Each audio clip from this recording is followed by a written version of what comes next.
నువ్వు ఆలోచన చెయ్యి. నువ్వే స్థితిలో, ఏ స్థితిలో నువ్వు చచ్చిన దానిలాగా, చచ్చిన వాడిలాగా ఉండవు. ఏ పరిస్థితిలో?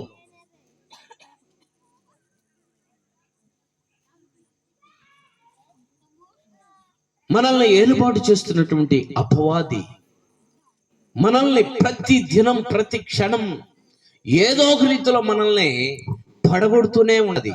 దేంట్లో ఒక దాంట్లో, అవునా కదా? ఏదో ఒక పాపంలో మనల్ని పడేస్తూ ఉంటది. పాపం అంటే శరీర పాపం అనేది కాదండి, ఆజ్ఞ అతిక్రమమే పాపం. దేవుని సన్నిధికి నువ్వు సమయానికి రాకుండా కూడా పాపమే. మేము కూడా పాపం చేసాం, ఇప్పుడు టయానికి రాలేకపోయాం. దేవుడు మమ్మల్ని క్షమించును గాక, ఆమేన్.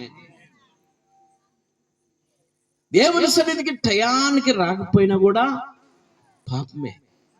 కమ్మగా నిన్ను ఉదయాన్నే సూర్యుని చూడటానికి, సాయంత్రం చంద్రుని చూడటానికి ఆయన ఎంత ప్రయాసపడుతున్నాడు, అవునా కదా? నువ్వు పీల్చాల్సినటువంటి గాలిని ఫ్రీగా నీకు పంపిస్తూ ఉన్నాడు. నువ్వు తినాల్సిన ఆహారాన్ని ఫ్రీగా నీకు అందిస్తూ ఉన్నాడు.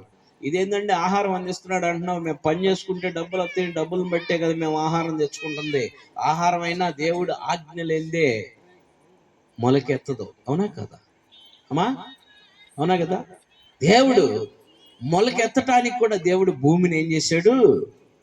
ఆశీర్వదించాడు. పిల్లారా, ఈ ఆహారం అంతా కూడా భూమి మీద పండేదే. భూమి పైన ఆహారం ఏదన్నా మనం తినగలిగామా? మనకు అందింది అసలుకి? మన పితరులు తిన్నారు. ఏం తిన్నారు? మన్నాను తిన్నారు. ఇప్పుడు మన్నా ఏంటి? నేనే జీవాహారము. ఎవరైనా? ప్రభువైన యేసుక్రీస్తు. ఇప్పుడు ఈ వాక్యమే నీకు మన్నా. ఈ వాక్యము గాని నువ్వు వినగలిగితే, ఈ వాక్యాన్ని గాని నువ్వు అంగీకరించగలిగితే, ఈ వాక్యం పట్ల నువ్వు జీవించగలిగితే ఎలా ఉండిద్ది నీకు? ఆహారము అవసరం లేదు. చిన్న ఎగ్జాంపుల్ ఒకటి చెప్పి నేను ముందుకు పోతా. యేసు ప్రభు ఒక కొండ మీద బోధిస్తూ ఉన్నప్పుడు దాదాపు ఇంచుమించు 5,000 మంది కంటే ఎక్కువ మంది వచ్చి వింటున్నారంట. వాక్యం మీరు వింటున్నట్టుగానే వింటూ ఉన్నప్పుడు 3 రోజులు అయిపోయింది. వాళ్ళు కదలట్లా, నీళ్లు తాగట్లా.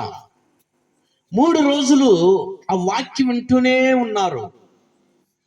యేసు ప్రభు శిష్యులు వచ్చి, అయ్యా ఇంతసేపు ఇన్ని రోజులు ఉన్నారు, వీళ్ళు మోర్చిపోతారేమో, వీళ్ళకి ఏదన్నా ఆహారం పెట్టాలయ్యా అంటే అడిగిన వాళ్ళకే పని అప్పగిచ్చాడు.